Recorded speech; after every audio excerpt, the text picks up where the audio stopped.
Hey, it's Mando here with a quick tutorial on how to paint semi-realistic eyes. The first thing to remember is that the eyeball is a sphere, which means light falls on it like it would on a ball. This also means that the skin bulges out beneath the eye opening. Another thing you can notice here is that the skin has thickness, which means that there's extra shadow under the top eyelid and a line just along the eyeball on the bottom called the waterline. There's usually a bit of wetness collected there, and it's really easy to show with a simple bright line at the bottom of the visual eyeball.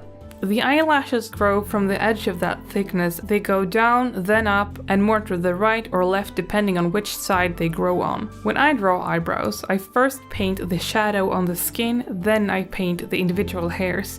The hair grows in different directions, and you can even see that they grow down from the forehead at the very end. There's no need to show every individual hair strand, and it looks good to blur the entire brow a bit.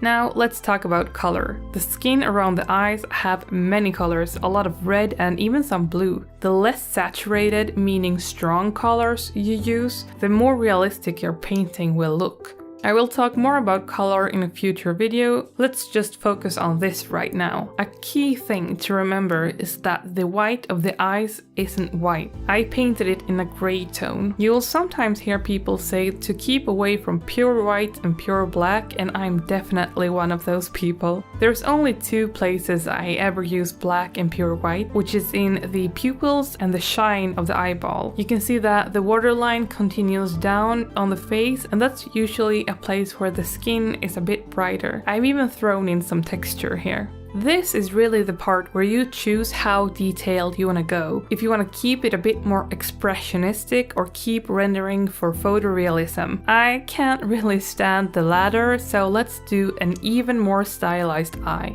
No matter what style you like, using elements from the real world, such as following the rules of light or anatomy, will elevate your painting. Here I went a bit more cartoony, but essentially I painted the same way. When you're painting eyes, it's a good idea to constantly jump between them and work on both at the same time, which makes it a lot easier to keep them symmetric.